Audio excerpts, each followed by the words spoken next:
안녕하세요. 복지상담사 한영수입니다.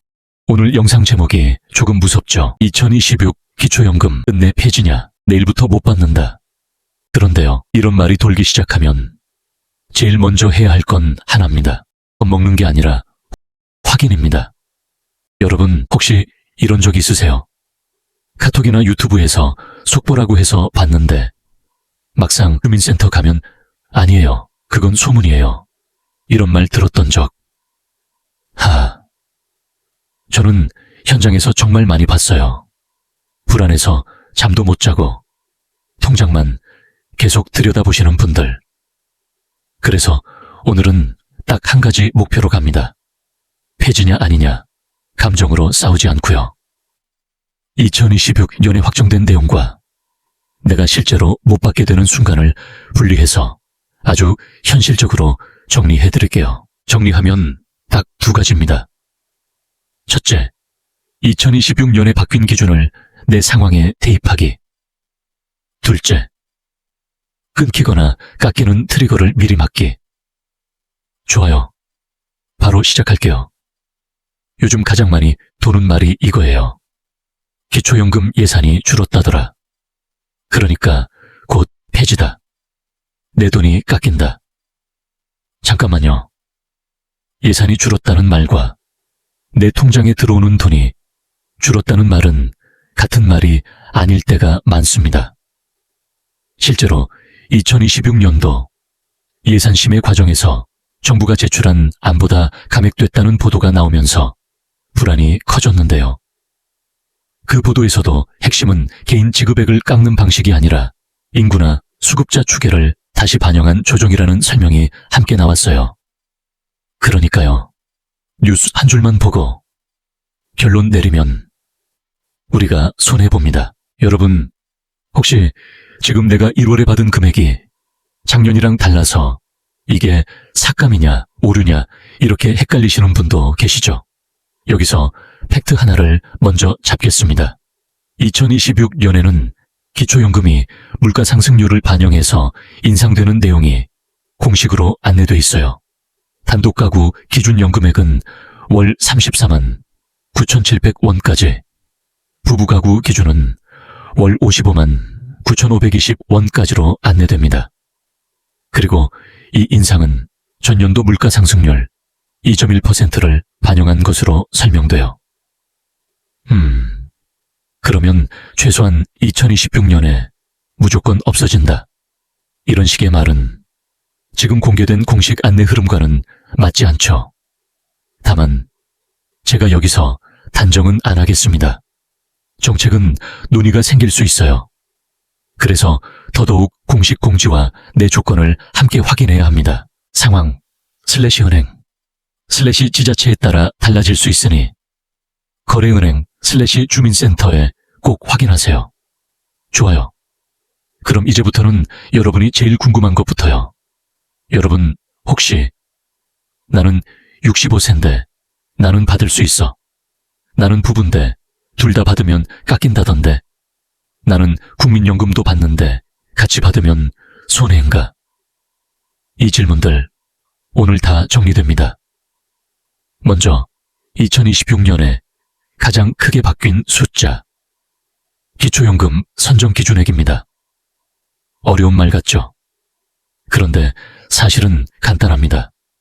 내 집이 단독가구인지 부부가구인지에 따라서 소득인정액이 이 기준 이하이면 기초연금 대상이 될 수 있다. 이 뜻이에요. 2026년도 선정기준액은 단독가구 월 247만 원, 부부가구 월 395만 2천 원으로 결정됐다고 안내되어 있습니다. 잠깐만요. 여기서 실수하시는 분이 많아요. 월 247만 원이면 월급 247만 원 이하라는 뜻이냐 이렇게 오해하십니다. 아니에요. 여기서 말하는 건 소득인정액입니다. 소득인정액은 내가 버는 소득만 보는 게 아니라 재산을 소득처럼 환산해서 더하는 구조예요. 그러니까요. 월급이 없다고 무조건 되는 것도 아니고요. 월급이 조금 있다고 무조건 탈락하는 것도 아닙니다. 핵심은 내 소득과 내 재산이 어떤 형태인지예요. 여러분, 혹시 통장에 큰돈이 잠깐 들어온 적이 있으세요? 자녀가 잠시 맡겨달라고 했다든지, 집 계약 때문에 보증금이 왔다 갔다 했다든지. 제가 현장에서 본 분 이야기 하나만 할게요. 한 어르신이 계셨어요. 늘 받던 기초연금이 괜히 불안하신 거예요. 왜냐하면 통장에 평소엔 없던 돈이 들어온 달이 있었거든요. 자녀가 이사 때문에 잠깐 넣어둔 돈이었어요. 어르신은 이렇게 말씀하셨어요. 이거 내 돈도 아닌데 괜히 문제 되는 거 아니야? 그 마음 이해됩니다. 그런데 제 돈은 마음으로 판단하지 않고요. 조사 기준상 금융재산으로 잡히면 일단 영향이 생길 수 있어요.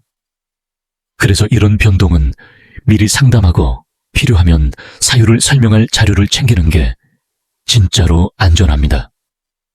여기서 하나만 놓치면 불안해서 아무것도 안 하다가 정작 필요한 신청 시기를 놓칩니다. 그게 제일 큰 손해예요. 그럼 다음, 도대체 누가 대상이냐? 기초연금은 기본적으로 만 65세 이상이면서 대한민국 국적과 국내 거주 요건을 충족하고 소득 인정액이 선정 기준액 이하인 분들 중에서 지급 대상이 결정되는 흐름으로 안내됩니다. 그런데요, 여기서 아주 중요한 예외가 있습니다. 직역연금이요, 공무원연금, 사립학교 교직원연금, 군인연금, 별정구체국연금 같은 직역연금 수급권자와 그 배우자는 기초연금 대상에서 제외된다고 안내돼 있어요. 여러분, 혹시 집에 이런 말 나오나요? 나는 공무원연금 받아. 나는 사학연금이야. 이 말이 나오면 그 순간부터는 기초연금을 당연히 받을 거라고 생각하시면 위험합니다. 예외나 특례가 있는 경우도 있어서 반드시 확인해야 해요. 상황, /은행, /지자체에 따라 달라질 수 있으니 거래은행 /주민센터에 꼭 확인하세요. 좋아요. 그럼 이제 제일 어렵다는 그 말, 소득 인정액. 딱 3분만 집중해요. 이것만 잡히면 기초연금이 훨씬 쉬워집니다. 소득 인정액은 크게 두 덩어리입니다. 소득평가액, 그리고 재산의 소득 환산액. 소득평가액은 말 그대로 소득입니다. 근로소득, 사업소득, 연금소득 같은 것들이 들어갈 수 있어요. 재산의 소득 환산액은 재산을 소득처럼 계산하는 부분이에요. 집, 토지, 전월세, 보증금, 금융재산 같은 것들이 여기에 영향을 줍니다. 그리고 부채가 있으면 그 부분이 반영될 수 있어요. 여러분, 혹시 이런 질문 해보신 적 있죠? 집 한 채 있는데 월급 없어요. 그럼 기초연금 되나요? 정답은 상황에 따라 다릅니다. 집이 어떤 가격인지, 거주 형태가 어떤지, 금융재산이 얼마나 있는지, 부채는 있는지, 이 조합으로 소득 인정액이 달라지거든요. 그래서 제가 꼭 드리는 조언이 있어요. 추측으로 결정하지 마시고 모의계산이나 상담으로 숫자를 먼저 보자. 국민연금공단과 복지로에는 기초연금 안내와 신청 흐름이 안내돼 있고 온라인 신청도 가능하다고 안내돼 있어요. 본인 인증이 필요하지만 몸이 불편한 분들께는 큰 도움이 됩니다. 그러면 언제 신청해야 하느냐? 이게 진짜 중요합니다. 기초연금은 신청주의예요. 자동으로 주지 않습니다. 내가 신청해야 심사가 시작돼요. 만 65, 새 생일이 속하는 달의 1개월 전 초일부터 신청과 접수가 가능하다고 안내돼 있습니다. 이거 놓치면 어떤 일이 생기냐면요. 내가 받을 수 있는 달이 있었는데 신청을 늦게 해서 그 달을 그냥 날리는 경우가 생깁니다. 제가 현장에서 본 분 중에 정말 안타까운 케이스가 있었어요. 생일이 지나고 2달 뒤에 오신 거예요. 왜 이제 오셨어요? 했더니 알아서 주는 줄 알았지. 이렇게 말씀하시더라고요. 그 한마디가 너무 아프죠. 복지는요, 대부분 신청해야 시작됩니다. 여러분, 혹시 가족 중에 올해 만 65 세 되는 분 계세요? 그러면 오늘 영상 보신 김에 달력부터 보세요. 생일이 속한 달이 언제인지, 그리고 그 전달 초일부터 신청 가능하다는 걸 가족 단톡방에 꼭 올리세요. 좋아요. 그럼 지급은 언제 들어오느냐? 기초연금은 매월 25일 지급이 원칙으로 안내돼 있고요. 25일이 토요일이거나 공휴일이면 그 전날로 한다는 내용이 법령에도 명시돼 있어요. 그래서 가끔 이번 달은 왜 23일에 들어왔지? 이런 일이 생깁니다. 삭감이 아니라 지급일 조정인 경우가 많아요. 여기서 질문 하나. 여러분, 혹시 통장에 안 들어온 날 바로 폐지다, 끊겼다 이렇게 생각하신 적 있으세요? 잠깐만요. 그럴 때는 순서가 있습니다. 첫째, 지급일이 휴일 때문에 앞당겨진 건 아닌지 달력을 확인. 둘째, 계좌 변경이나 압류 같은 금융 이슈가 없는지 확인. 셋째, 주소나 세대 정보가 바뀌어서 확인 조사가 들어간 건 아닌지 확인. 넷째, 그래도 모르겠으면 주민센터나 공단에 문의, 정리하면 바로 공포로 가지 말고 확인 순서로 가면 됩니다. 상황, /은행, /지자체에 따라 달라질 수 있으니 거래은행 /주민센터에 꼭 확인하세요. 이제 중요한 얘기. 내일부터 못 받는 게 아니라 진짜로 위험한 순간이 언제냐? 기초연금이 흔들리는 순간은 대부분 변화가 생겼을 때입니다. 예를 들어 볼게요. 갑자기 일을 시작해서 소득이 늘었다. 사업소득이 생겼다. 공적연금 금액이 변했다. 또는 재산이 변했다. 전월세 보증금이 크게 바뀌었다. 부동산을 팔았다. 샀다. 큰돈이 통장에 들어왔다. 또는 가구가 변했다. 자녀가 같이 살게 됐다. 세대가 합쳐졌다. 분리됐다. 배우자 상황이 바뀌었다. 이런 변화가 생기면 수급 자격과 금액이 다시 평가될 수 있어요. 여러분, 혹시 이런 말 들으셨죠? 조금만 벌면 다 끊긴대. 과장된 말이 많습니다. 하지만 변화 신고를 놓치면 진짜로 불편해질 수는 있어요. 제가 현장에서 자주 보는 실수는 이거예요. 주소를 옮겼는데 바쁜데 다음에 해야지. 세대 분리를 했는데 괜찮겠지. 이렇게 넘어가는 것. 그럼 나중에 확인조사 연락이 왔을 때 서류가 꼬이고 시간이 늘어지고 불안이 커집니다. 그래서 저는 늘 이렇게 말씀드려요.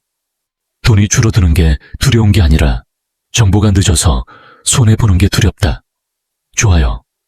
그럼 금액이 깎이는 대표적인 규칙 2개만 아주 현실적으로 말씀드릴게요. 첫째, 부부가 모두 기초연금 수급권자면 각각의 기초연금액에서 20%를 감액하는 규정이 법에 있습니다. 그래서 부부 2분 다 받으면 각자 20%씩 깎이네, 이 말이 나오는 겁니다.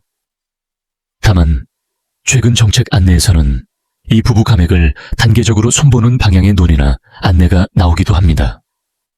하지만 그건 적용 시점과 대상이 붙는 경우가 많으니 뉴스만 보고 내 통장에 바로 반영된다고 생각하면 안 돼요.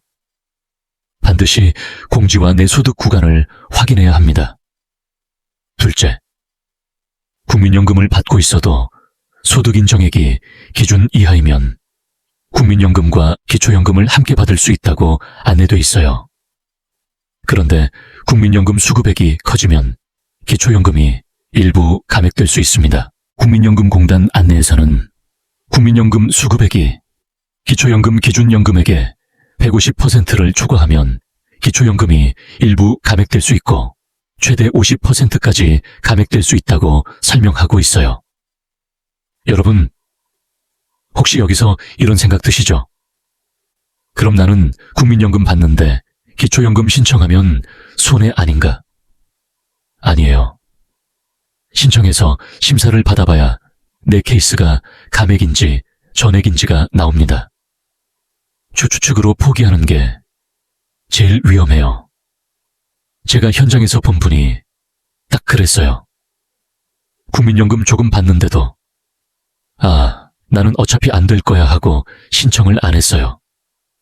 나중에 알고 보니 소득 인정액이 기준 아래였고 받을 수 있는 상황이었던 거죠.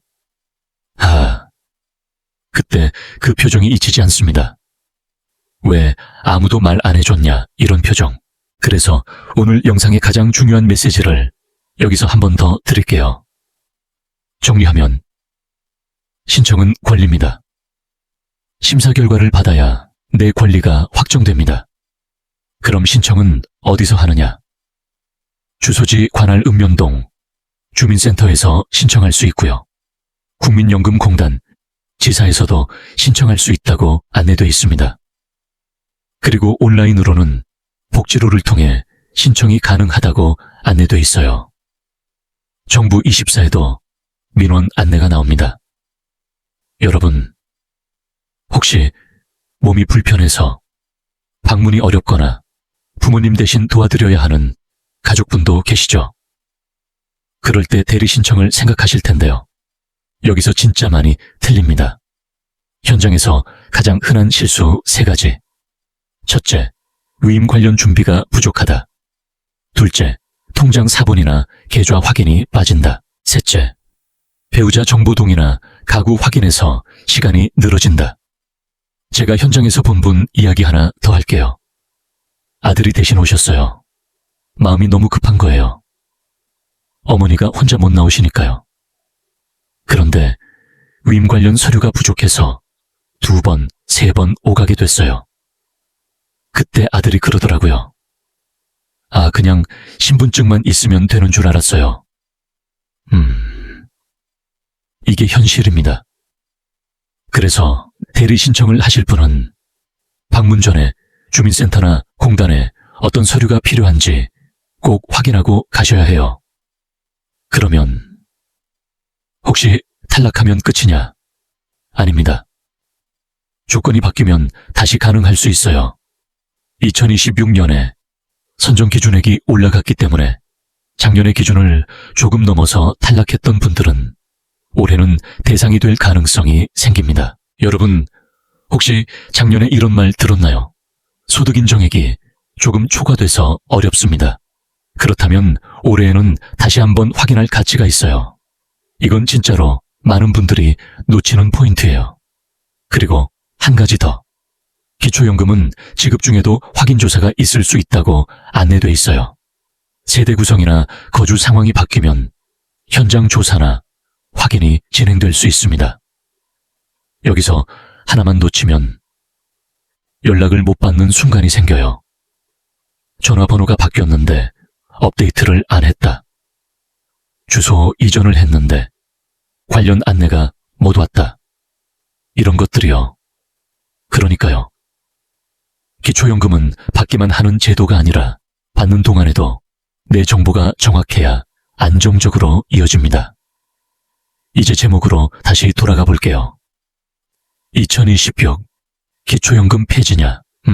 제가 오늘 드린 방식대로라면 우리는 이렇게 정리해야 합니다. 지금 확인되는 공식 안내에서는 2026년에 선정 기준액이 결정돼 있고 기준연금액도 물가 상승률을 반영해 인상된다고 안내돼 있어요. 즉, 당장 2026년에 바로 폐지로 확정됐다는 식의 말은 공식 공지 흐름과는 거리가 있습니다. 하지만요, 정책은 앞으로도 논의가 생길 수 있습니다. 그러니 소문을 믿을 게 아니라 내 상황을 기준에 대입해서 오래 받을 수 있는지, 받는다면 금액이 어느 정도인지, 그리고 언제 신청해야 손해를 안 보는지 이 3가지를 잡는 게 제일 현실적이에요. 좋아요. 이제 마무리로 오늘 당장 할 수 있는 행동을 딱 3단계로 정리해 드릴게요. 첫째, 가구 형태부터 정하세요. 나는 단독 가구인지 부부 가구인지, 부부인데 한 분만 신청해도 부부가구 기준이 적용되는 경우가 있어요. 이 부분도 안내를 확인해야 합니다. 둘째, 최근 6개월에서 1년 사이 소득과 재산 변화가 있었는지 적어보세요. 일시작, 소득 변화, 연금 변화, 집계약, 보증금 변화, 큰 금융 이동. 이게 있으면 상담이 훨씬 빨라집니다. 셋째, 신청 날짜를 캘린더에 박아두세요.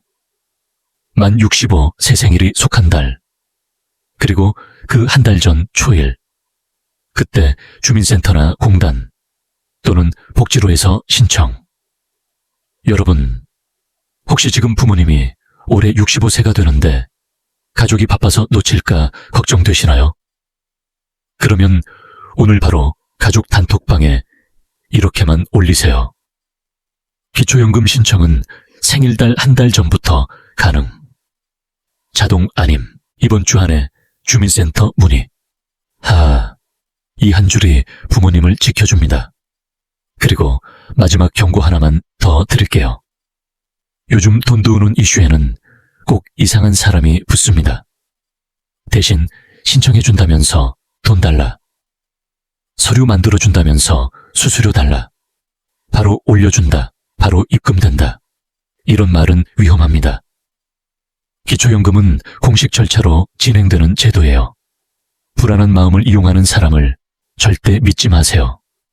오늘 영상은 여기까지입니다. 혹시 여러분 상황을 대입해서 더 구체적으로 정리하고 싶다면 댓글로 이렇게만 남겨주세요. 단독 가구인지 부부 가구인지, 올해 65세인지 이미 65세 이상인지, 최근에 소득이나 재산 변화가 있었는지 개인정보는 절대 쓰지 마시고요. 흐름만 남겨주시면 어디를 먼저 확인해야 하는지 제가 상담사 시선으로 안내해드릴게요. 상황, /은행, /지자체에 따라 달라질 수 있으니 거래은행 /주민센터에 꼭 확인하세요. 감사합니다. 복지상담사 한영수였습니다.